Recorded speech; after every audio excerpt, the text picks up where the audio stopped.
just joined. My name is John Raymond, and today we're going to be having a webinar session to address the security challenges due to COVID-19. We do have 4 of our senior engineers on the line today to do some presentations as well as answer your questions. We'll go ahead and begin at this time.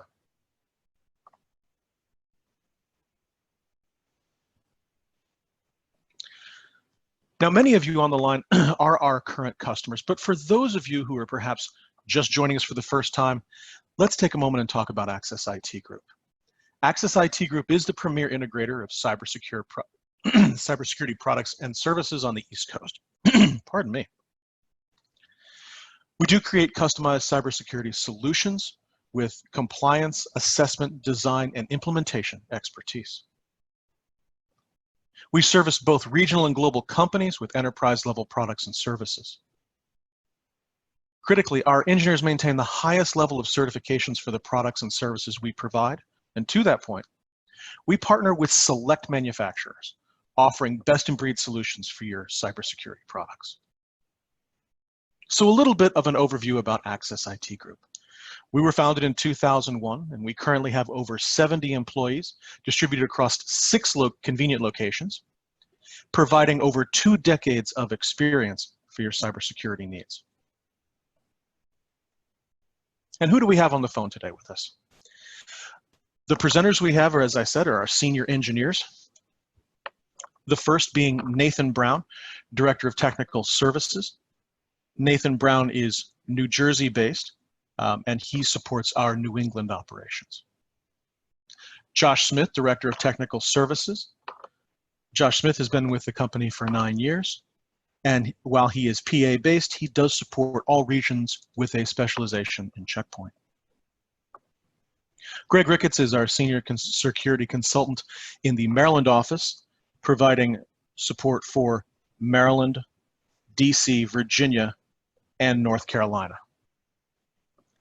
And he is our SME for the F5 technology stack. And Mike Lopez, Director of Cloud Services. He works out of the PA location, but again, services all regions. And his experience is with AWS, Azure, Oracle, and Google Cloud environments. So as you can see, we have brought our A team today to the call.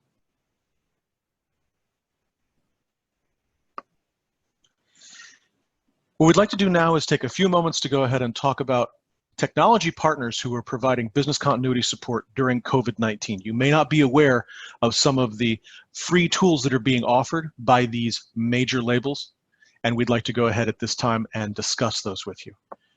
Leading off with Checkpoint, I'd like to turn it over to Josh Smith. Josh? Yes, hello, and thanks everyone for joining today. Today, Checkpoint is offering 2 solutions really in response to the COVID-19 outbreak. The immediate offer for remote access is a 60-day license for their mobile access blade technology.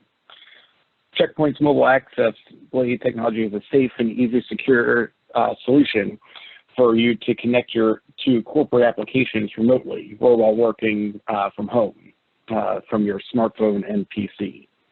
Mobile Access provides enterprise-grade remote access via both a Layer 3 VPN and an SSL VPN, allowing you to connect to corporate applications, network access, devices, anything really that you would traditionally connect to while on-prem from your home.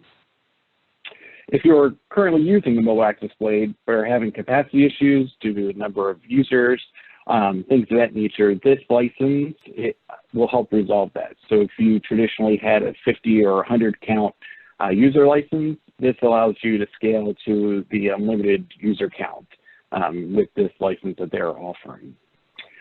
In addition, if you're having difficulties with your Mobile Access Blade, we're obviously here to help and assist you in this time.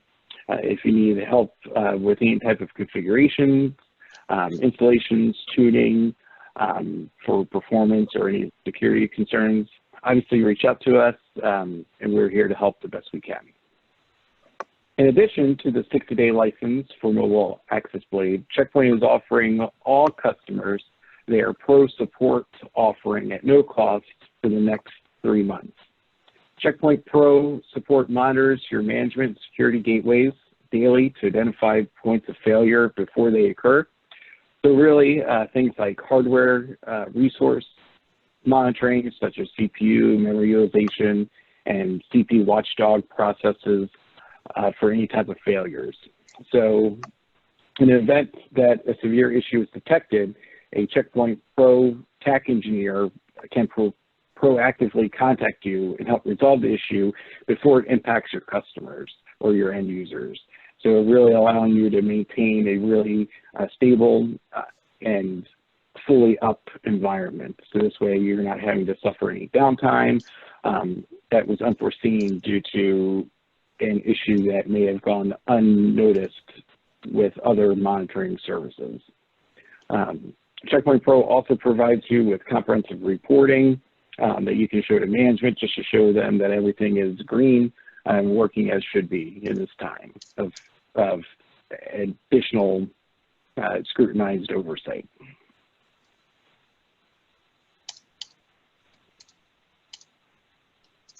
Thank you very much, Josh. I appreciate that. We'd now like to move over to F5 and introduce Greg Ricketts to handle this portion. Greg? Hey, thanks, John. And good morning, everyone. My name is Greg Ricketts. Like John said, I'm the F5 SME based out of Maryland. Been with AccessIT for close to 5 years now. I've been working with F5 technology for much longer than that.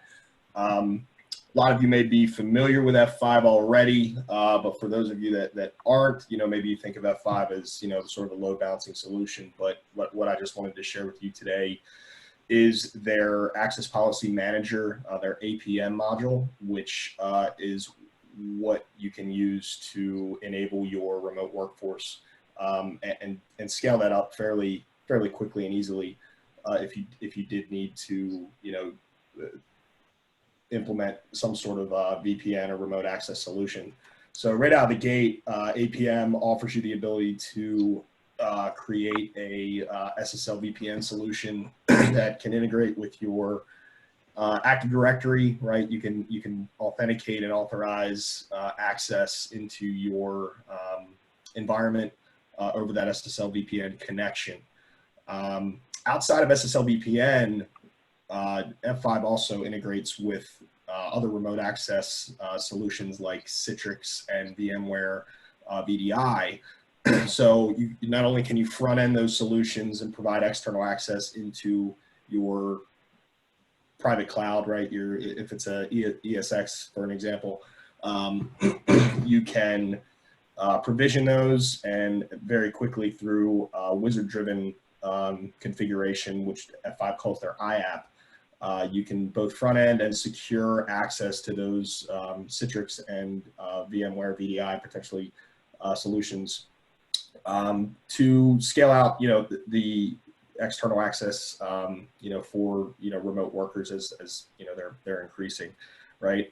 F5 isn't just hardware either. So, for something like this, what I have the ability to do, what AccessIT has the ability to do, is cut you 45-day temporary keys that we can use to spin up a F5 virtual edition. So for example, we could spin up the same big IP, the same F5 technology, can be configured and implemented as a VM solution, right? It doesn't necessarily have to be hardware. So temporarily to get, customers and companies over the hump during, the times that we're experiencing right now, what F5 and what we're offering is the ability to cut you those 10 keys and help you out just to get through, the next, weeks, months, right? Up to 45 days here from F5 for temporary use of their APM remote access solution.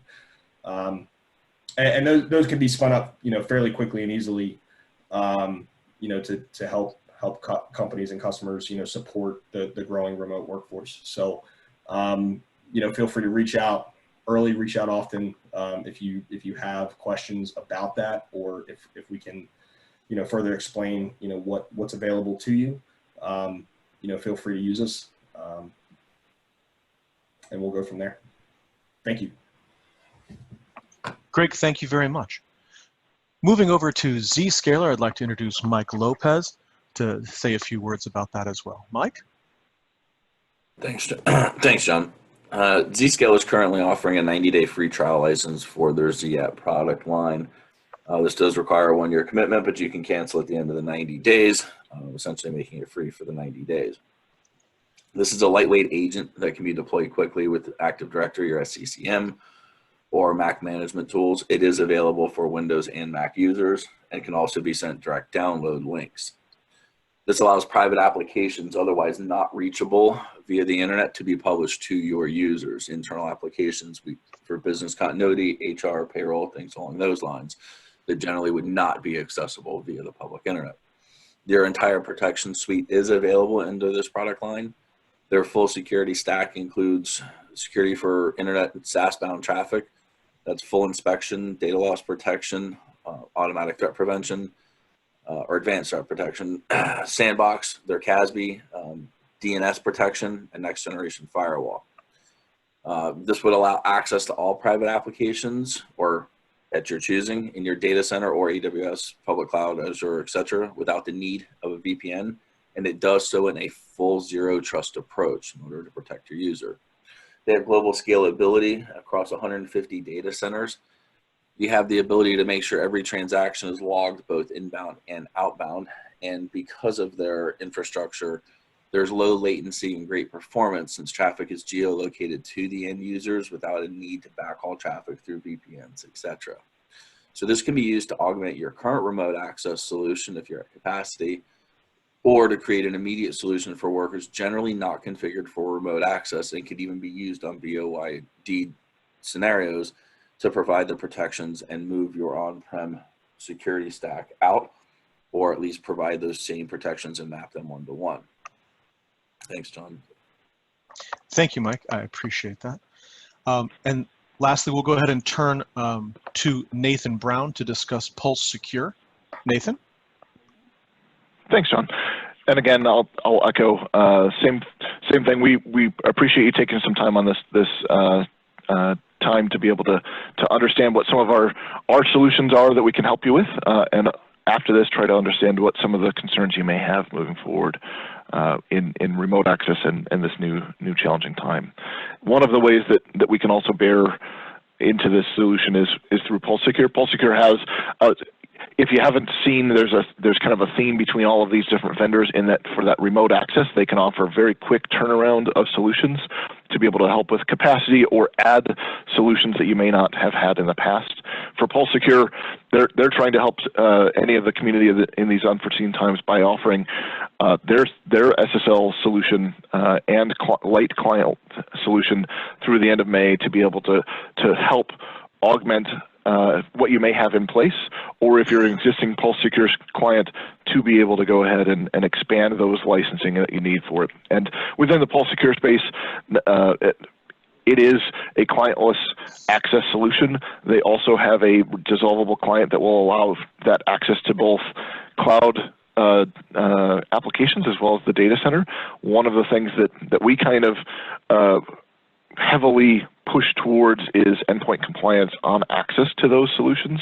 So that BYOD type of solution that you're trying to push out to workers that may not have had a controlled workstation in the past, all of these solutions have some checks for endpoint compliance as you're entering into the environment. That's one of the keys that we're seeing people trying to deploy today. So Pulse Secure will help that. They also work within the mobile space, so MDM integrations as well for third-party solutions for private applications that you may be trying to push out, as well as support for single sign-on to applications, both on controlled and uncontrolled devices as well. All supported through a central management system that helps to integrate around other IDPs and such as ADFS or Okta for identity management, as well as SIMs, the logarithms, the QRadars, etc. So that solution for Pulse Secure also enables your workforce to get access to the resources that they may not have had access to in the past, or if you need additional functionality around that. Thanks, John. Thank you, Nathan. As we move to our next section, if this, excuse me, if these technologies do perhaps spark an interest and there's something you want to discuss more or understand more about the offering, please feel free to navigate to the Q&A section of your webinar and begin loading any questions that you may have. The next portion that we have today is a discussion with our technology leaders about how we transition to a secure remote workforce. Nathan? Thanks, John. I touched on just before on BYOD. One of the things that we're really seeing is that the need to be able to support workers that may not have had access in the past, and I'm seeing some questions about BYOD specifically. One of the things that we always look at, and we can talk with you following up this webinar, is to be able to understand what kind of policies that you may have in place around BYOD, how to enable folks to be able to have access to those solutions, and what some of the challenges might be around that space. We also look at trying to understand what kind of devices that you need for those solutions. So that could be mobile, that could be desktop as well. With that understanding, trying to make sure that we can work within securing those types of solutions, and especially in the BYOD space, utilizing uncontrolled systems offer some additional challenges. And within that space, also the need to be able to still maintain the security that you have in place, whether that's two-factor authentication or understanding the status of that device. Josh, I know that you had an example of recently with some of the increased utilization for multi-factor authentication that we were discussing the other day. Yeah, definitely. So, just in general, with our customers, they plan for their traditional capacity for VPNs and two-factor authentication and have a general, linear growth path based on their business objectives. But with the COVID-19 outbreak that we've been seeing, those capacity numbers have been really thrown out the window, because overnight we've had to scale customers from their traditional growth paths to almost 100% workforce, almost truly overnight. And no one can really implement or plan that to go from 100% increase overnight in such a short window. So what we've seen is customers reaching out, having to look at different tuning metrics, different tuning exercises, looking at different how the number and scalability of the remote access solution and how that relates to their multi-factor authentication systems. So not just the VPN alone, but the augmenting and integrated solutions with it, such as even cloud providers have had a little trouble staying up just due to the scalability needs that they were put under. But if that does come up with our customers, obviously we're looking to help and assist any way we can, and can offer up solutions and workarounds that are tailored to your environment appropriately. No, thanks. I understand that one of the things that a lot of our solution vendors are also looking at is how to scale some of these pieces, and that's a common thread throughout the discussions we've had in the past 2 weeks with our clients, is try to understand both on-prem as well as within their cloud environments, how are they actually going to be able to expand both in terms of the reach of their applications to the new workforce, as well as being able to kind of auto scale and kind of express larger quantities of application across the space. And Mike, I know that you were working with clients on how to deliver these kind of applications using some of the elasticity that we've been designing for them in the past months as well. Yeah, that's true. We've seen some proactive measures taken with regards to both horizontal scaling on applications that were built to scale and take advantage of auto-scaling methodologies. Some of those have changed with regards to the amount of demand being placed, whereas maybe at 60% of capacity, they were set to scale previously and bring on new instances to service the application or the NVAs that are providing access. We've seen that that's been decreased to where we can adjust the auto-scaling settings or the virtual machine scale settings to allow for them to respond faster. So for example, at 40% of load, to give time for buildup. We're also seeing the scale out during obviously working hours, and then taking advantage of the scale down in order to create the cost savings during non-working hours. For applications that weren't designed with regards to a true cloud consumption model, we're looking at and have provided solutions with regards to what we call vertically scaling the application, where we're taking the in-place machine and scaling it up, providing more resources so that it has the ability to service the growing demand. At this point, we're starting to see some changes with regards to the way access is going into the public clouds because of the consumption models with regards to direct connect and express route, where we're trying to get direct access and creating some solutions. The vendors that we've spoken about with regards to Checkpoint, F5 can actually provide that access in a rapid deployment methodology. And we've got some automation around that we can bring those online rapidly should there be a need to bring in that type of access to your public cloud environment. So those are the types of things we're definitely seeing here. Yeah, scaling of this is a definite concern that we're trying to address. One of the other areas that I've had some interactions with some of our clients on is more around the people aspect, right? So everyone is looking for more information and more data, and I think that one area that is also being exploited at this point is more around the phishing type of executions. And it's a sad time that people are trying to take advantage of that, but people trying to understand how they can educate their workforce more effectively around anti-phishing type of training, and also that type of anti-phishing piece being extended to devices that may not have protections in place has been a concern as well.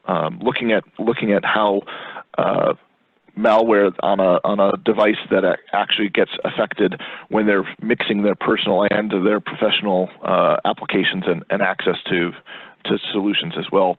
I think that we're going to see a lot more in that space for both mail-borne as well as web-based phishing exercises as well into an environment. And I know that we've had several discussions around how to start educating their workforce more effectively for remote work that they may not have internally as well.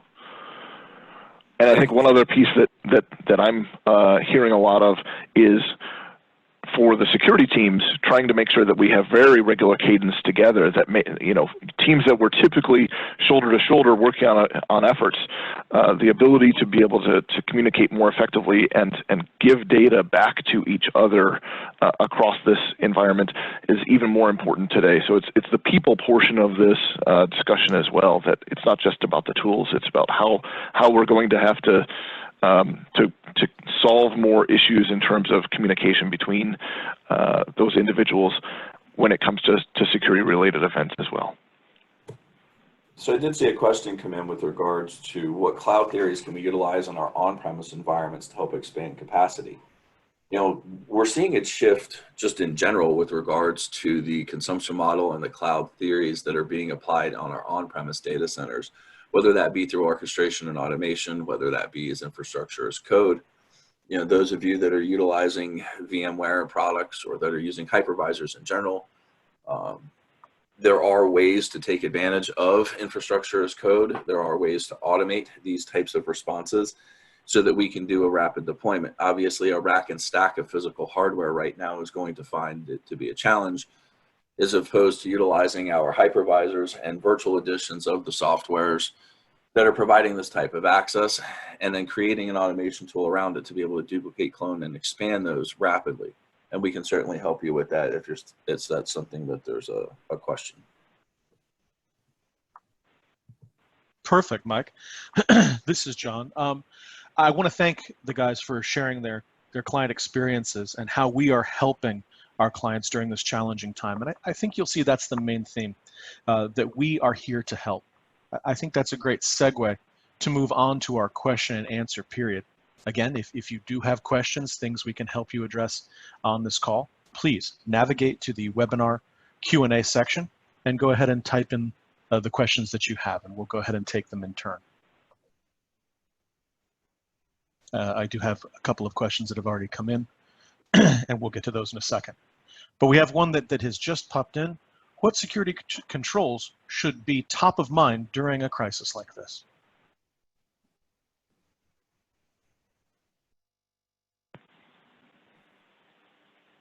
So I think that one of the things that I'm discussing with clients about is how to actually, once you have access, it's the monitoring of the environments. We're really trying to understand from an EDR perspective as well what kind of metrics we're seeing in place and escalation of those different topics around how do you support EDR on both controlled and uncontrolled systems, as well as the fact that within my business applications, these solutions may not have been put in place for you to have access to trace back the IOCs remotely for some of the organizations. A lot of times we're seeing tools that need to physically be switched from one environment to another to be able to do some taps and spans to be able to feed data. So some of the tools that were effective in the past may need to be reevaluated in terms of access, where people have to physically move things within data centers. Excellent. And to echo that, please go ahead. echo that with Nathan as well, what we're seeing is customers wanting to get far more better visibility and insight into their remote workforce. Traditionally, a lot of companies saw their remote workforce when connecting to traditional VPNs as a trusted connection, where now that's shifting to untrusted and wanting to get more visibility into where they're going, how they're getting there, time of day, so it's not an open vulnerability or pivot point into the environment. Thank you. Again, for anyone looking for that navigation to the question and answer section, if you do go to your webinar navigation bar, you will see Q&A as an option, and you can simply type your question in here. John, we did have a question come in. What public cloud services can we take advantage of to help reduce latency? Both Amazon and AWS, as well as Google, offer different options with regards to reducing latency in applications. AWS offers Route 53 and CloudFront for your application. Azure Traffic Manager can help route requests to the best geolocated area. Google has a similar service. This would be really applied for our customer-facing applications. At the same time, for those of us with a national or international presence in our organizations, routing our VPN traffic and creating lowest possible latency would help reduce the overhead here, and we could take advantage of those services as well, utilizing the DNS and geolocation. Thank you, Mike.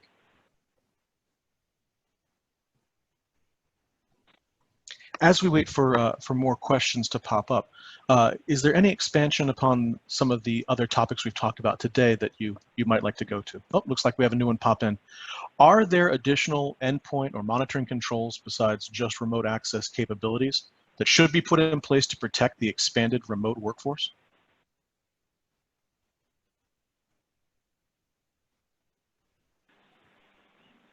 Absolutely. So one of the things, both accessing of data on-prem as well as within some of your SaaS applications, it's very uncommon for us to find an organization that doesn't have at least a single critical application within SaaS that's being delivered.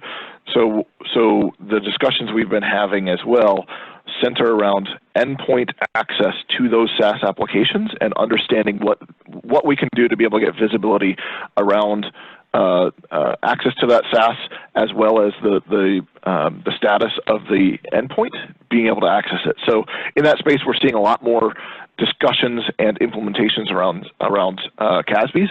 So those cloud access security brokers are there to be able to protect and kind of fence in access to not only it's a combination between CASB and SWG at this point. So those software-defined web gateways are combining access. So in many of the solutions now have access to make sure that the data that you're housing in those SaaS applications don't cross into client facing. So for instance, we don't want, DLP is a great solution that works well for monitoring where things go when set up properly, but it kind of throws out the window when I start expanding beyond DLP's typical deployment around endpoints or network-based monitoring. Once I start going up to SaaS, I need to be able to be concerned about how you're accessing that and where you're accessing it. So we're doing a lot more real-time controls around SaaS applications as well. Where and what data can be transferred out of the environments as well. Excellent, excellent. Good question. And we've got another good question coming in from Tom. We have a brand new express route connection into Azure and wish to utilize checkpoint gateways there for internet traffic. What is the product? Dome? So in this particular case, Checkpoint offers a full suite of products in the CloudGuard line that has the full capacity of your on-premise gateways running the same software out on Azure. It is available in the marketplace for acquisition rapidly, and we could have that deployed through ARM templates, have it up and ready, and they can be managed from your current on-premise environment, taking advantage of your already mapped controls, your already mapped policies, adding in obviously the changes for Azure, but with regards to your current settings, your whatever blades that you're running can be applied there as well. So any of those controls can be pushed out there immediately. We can speak offline if you want to speak directly about that. And you can, the follow-up question I see, can I manage and integrate into my current 8030 security management service? Absolutely. 8030 has the capacity to handle both the auto scaling solution as well as the static solution on those gateways.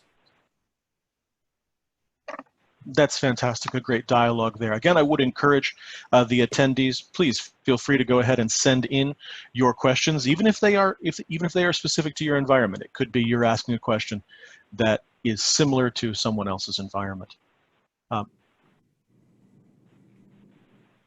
Looks like we have another follow-up from Tom. Yeah, I wouldn't want to use standard ACLs either. I fully agree with you. Glad to speak with you shortly thereafter this call. We can get on a call and I can talk you through the deployment. We talk about what needs to be done to rapidly get this out and how we can handle this. Tom, again, thank you very much for your questions and participation. Just a general question, is there something the guys would like to share out? A question maybe that hasn't been asked that you feel deserves some discussion time?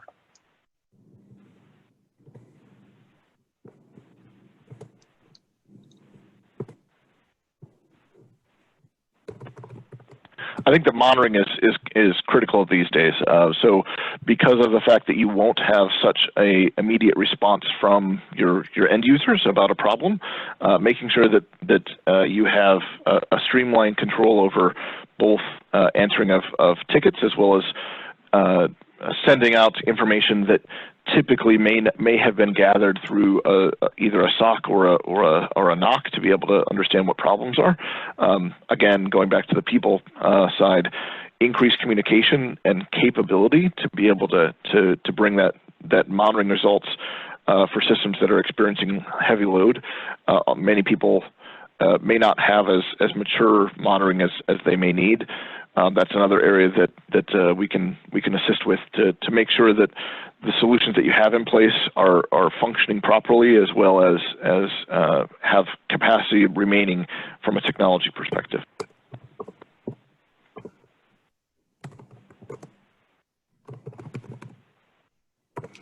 Excellent. Go ahead. Yeah, one of the other things we're seeing, in a time of crisis like this, and we know that threat actors take advantage of things like this, as Nathan had touched on previously, between the phishing emails, the domain names that are being grabbed up, we've seen this happen over the last week to 2 weeks. It's becoming increasingly popular, and we are seeing these threats in the wild.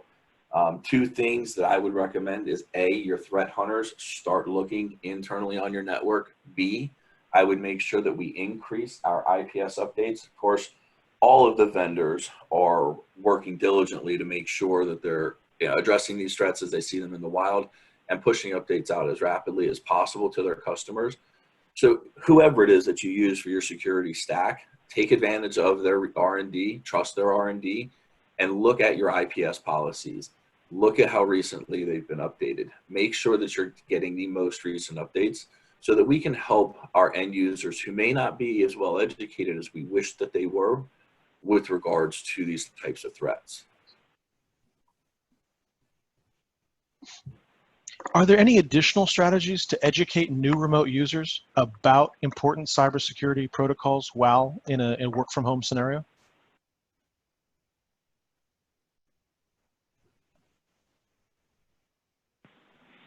Yeah, end user training is the strategy that we've seen successful in the past is to be able to make sure that your policies and procedures for training of those users. We're seeing people utilize open training sessions for users as well.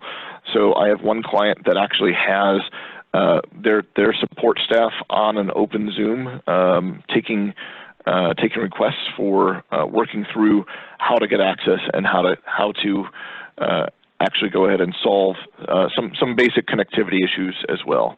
But making sure that the organization has that communication open and within training end users around mobile access and understanding what tools that they have. It really is kind of pushing people to take asset of what they were able to do and what they were not unable to do now that they have no access to their regular systems. The training piece is more so around anti-phishing, utilizing tools, updating their client applications for information security. Many organizations are rolling out their licensing to home users as well, and all of those solutions that we spoke of earlier are able to be expanded onto home solutions and managed centrally as well. Thank you. Just a housekeeping note, attendees are muted. So if you do have a question, please go ahead and submit that written question via the Q&A. Because we have so many people, that's just to make sure we're not talking over folks. I appreciate your understanding. We do have another question. We are fine with our remote office testing. Yesterday we had 350 users hit up our Checkpoint VPN yesterday with no hiccup. 5600 gateway CPU hardly budged, and traffic over our internet pipes went down. Tell users not to open any emails with Corona in the subject. It's going to be phishing. I think that's a great point. Any other commentary?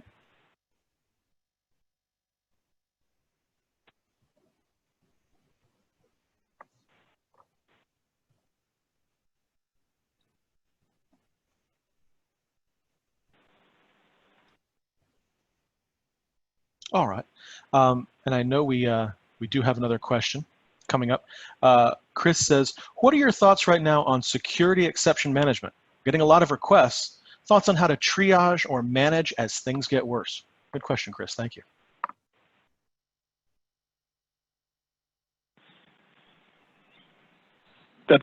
That issue really comes into at what point do you start reducing your controls and compensating controls for risk, right? So you're absolutely correct that we're going to be seeing a lot of requests for opening up and lowering the tool set. And one of the things that we work around as well is when you say lowering tool set, when I say lowering tool set, I also mean going from an open access to more of a zero trust side. So identity is going to be another area that's attacked in the coming weeks. So making sure that those end users were utilizing multi-factor authentication makes a big difference because there will be accounts that are compromised.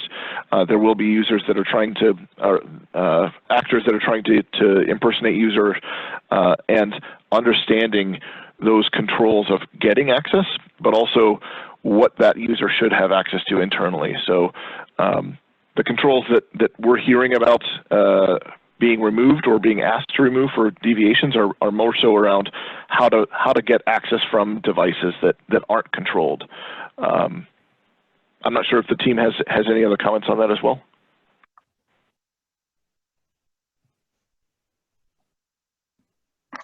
Okay, we'll go ahead and jump to the next question. The questions are starting to come in, which is great. I would encourage people to go ahead and put in their written questions. Are there any additional compliance or regulatory requirements that will come into play from an all virtual remote workforce?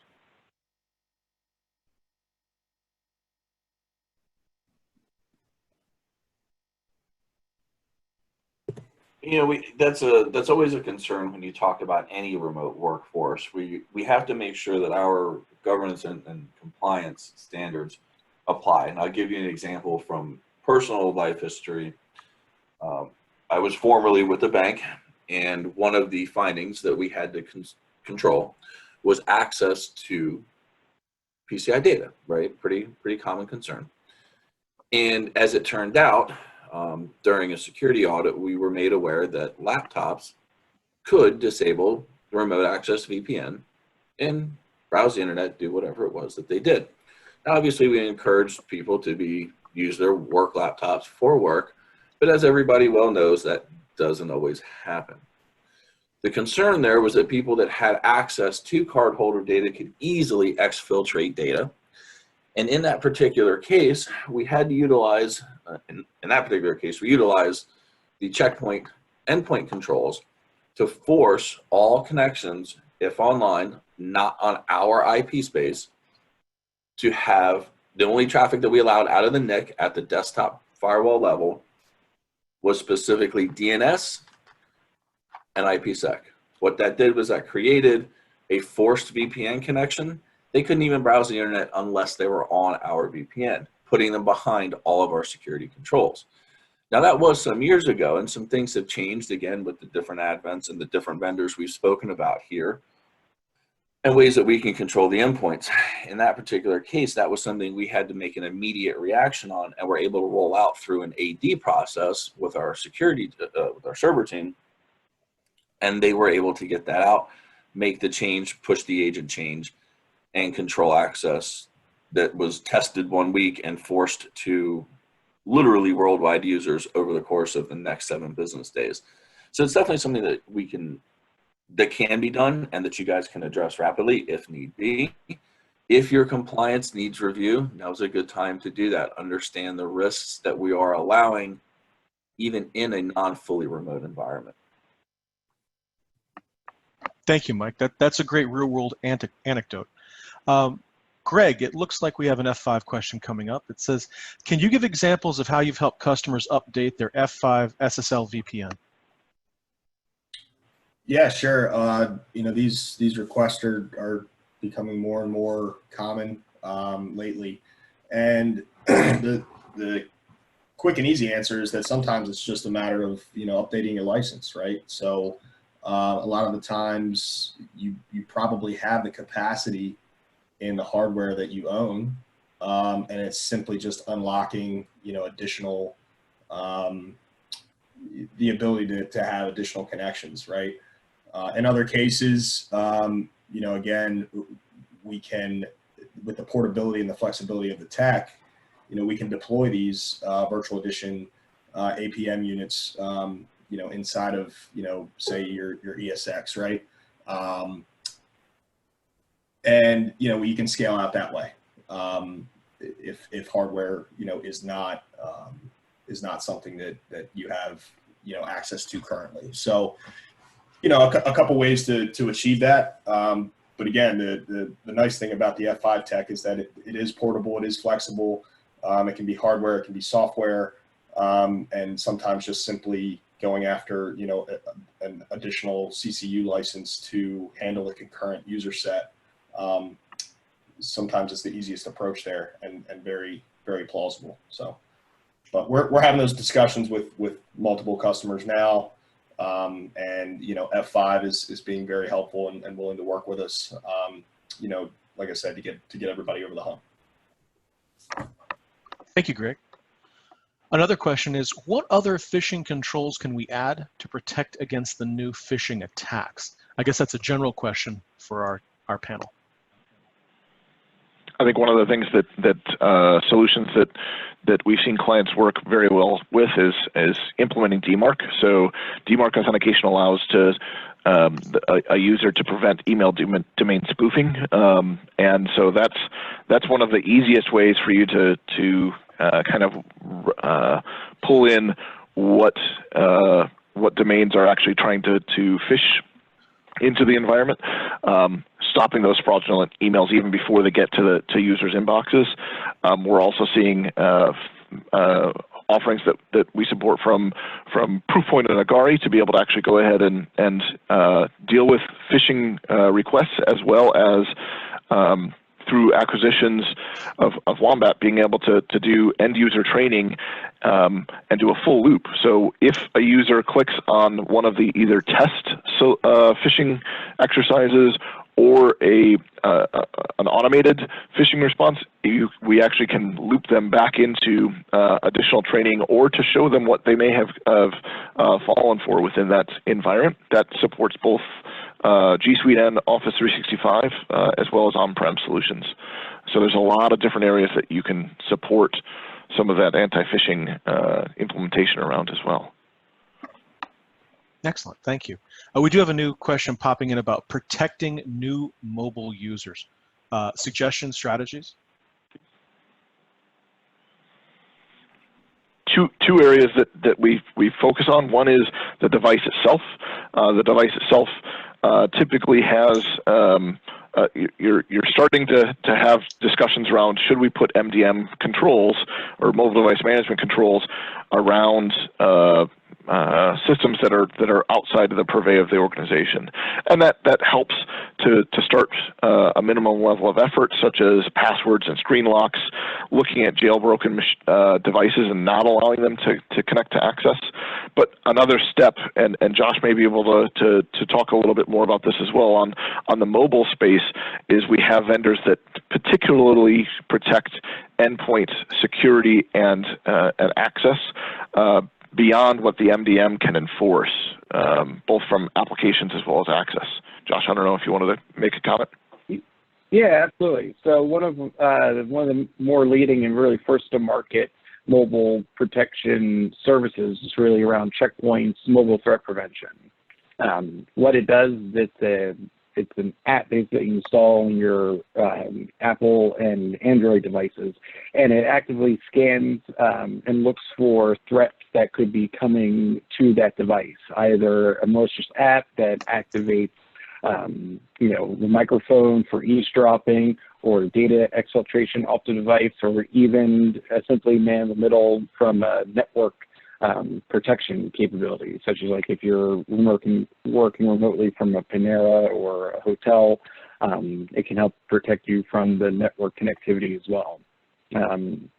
That product is really cool. I would definitely recommend we can share some information or show a free trial or demo of it for anyone on the webinar.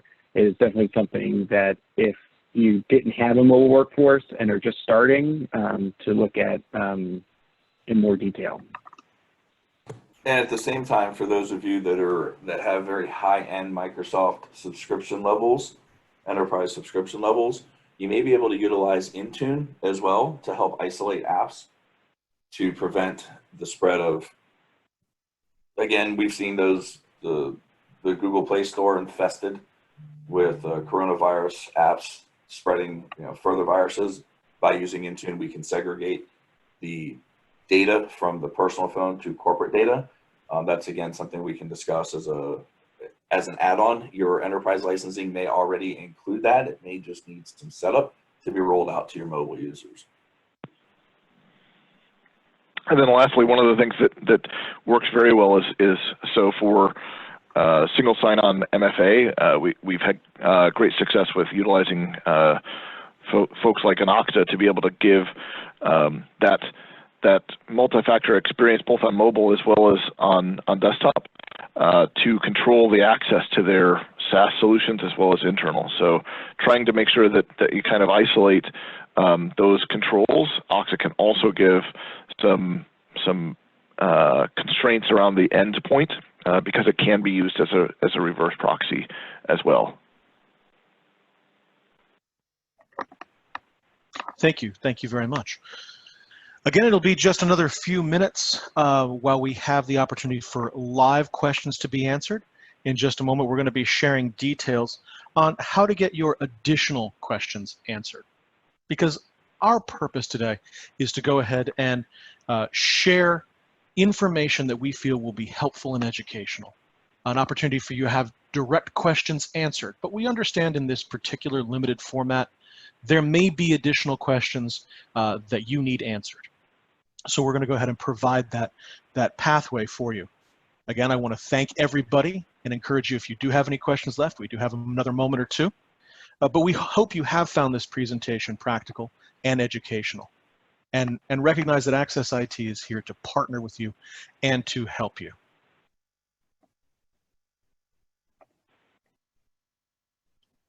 So as promised, what are the different ways to contact us? Obviously, you can reach out to us directly, or you can email any questions that you might have to rsvp@accessitgroup.com. And of course, you can always contact us online. We have had this live Ask the Engineer session today, an opportunity for you to come with the questions that you have, the opportunity to speak to our experts with some of the challenges that you're facing during this COVID-19 scenario, and to hear about some other manufacturers who are offering some tools to help get you through this challenging time. I think at this time, I'd just like to turn it back over to the panel for any closing comments, any final items you'd like to share, or things of that nature. Nathan? Sure, thanks, John. Just to reiterate, my team is ready to assist in any way that we can, whether it's something that we currently support or just can offer a sounding board. Please, I know that our sales executives are reaching out to all of our clients, but anyone else, I see several names that I don't recognize on the webinar. Please contact us.